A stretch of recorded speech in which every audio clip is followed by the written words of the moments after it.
বিশ্বের সবচেয়ে বৃহদাকার জাহাজ টাইটানিকের নির্মাতা আল্লাহকে চ্যালেঞ্জ করে কি বলেছিলেন, আর কেনই বা তিনি ইচ্ছে করেই বরফখণ্ডের সাথে টাইটানিক জাহাজের সংঘর্ষ ঘটিয়েছিলেন? কেন উচ্চাকাঙ্ক্ষা, দাম্ভিকতা আর অহংকারের নিদর্শন স্বরূপ টাইটানিকের ঘটনা বংশ পরিক্রমায় আজও মানুষের মুখে মুখে আলোচিত হয়ে যাচ্ছে? মহান রব্বুল আলামিন বিশ্ববাসীকে এই ঘটনার মাধ্যমে কি শিক্ষা দিচ্ছেন? বিস্তারিত জানতে ভিডিওটি শেষ পর্যন্ত দেখুন।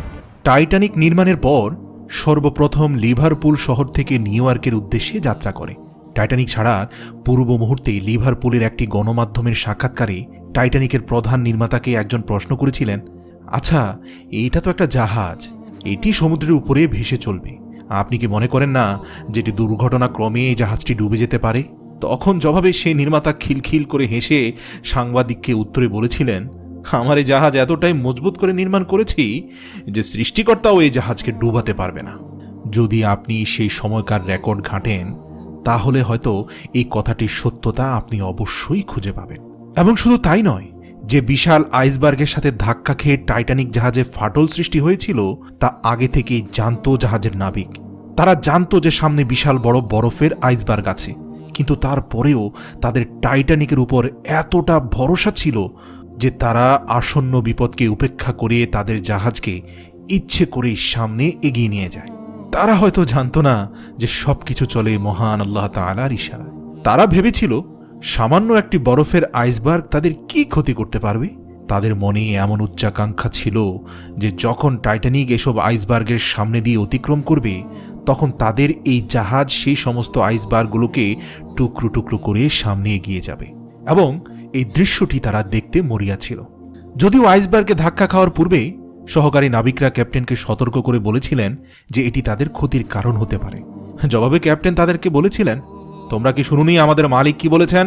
কোনো চিন্তা করো না, এই আইসবার্গের সাথে ধাক্কা লেগে আমাদের জাহাজের কোনো ক্ষতি হবে না, বরং উল্টো আইসবার্গ ভেঙে সমুদ্রে গুঁড়িয়ে দেওয়া হবে। কিন্তু আমরা জানি যেই না আইসবার্গের সাথে ধাক্কা লাগে তখন ঠিক সেই মুহূর্তে জাহাজের মধ্যে কেউ ঘুমিয়েছিল, কেউ রান্না করছিল, কেউ প্রার্থনা করছিল, অথবা কেউ খাবার খাওয়াতে ব্যস্ত ছিল। আর ঠিক সেই মুহূর্তে জাহাজের আইসবার্গের সাথে ধাক্কা লেগে প্রচণ্ড শব্দ এবং কম্পনের সৃষ্টি হয়, যেন সমুদ্রের উপরে চলমান টাইটানিক নামক ভুবনে কিয়ামত নাজিল হয়ে গিয়েছিল। ক্যাপ্টেন কাপা কণ্ঠে ঘোষণা করলেন, আমাদের জাহাজ ডুবতে চলেছে। টাইটানিক সে সময়কার সর্বোচ্চ টেকনোলজি দিয়ে তৈরি করা হয়েছিল এবং অহংকারী নির্মাতা মহান সৃষ্টিকর্তার থেকেও টেকনোলজির উপরেই বেশি পরিমাণে বিশ্বাসী ছিলেন। এই পৃথিবীতে আজ পর্যন্ত যে ব্যক্তি আল্লাহ তাআলার শক্তিকে চ্যালেঞ্জ করেছে, পরবর্তীতে আল্লাহ এমন পরিণতিতে নিমজ্জিত করেছেন যেটা মানুষের জন্য শিক্ষার একটি খোরাক হয়ে উপস্থিত হয়। নমরুদ আল্লাহ তাআলাকে ধ্বংস করার জন্য আসমানে বাহিনী পাঠিয়েছিল, আর আল্লাহ তাআলা আসমান থেকে ছোট্ট একটি মাছি পাঠিয়ে নমরুদকে হত্যা করে বুঝিয়ে দিলেন আল্লাহ তাআলার ক্ষমতা।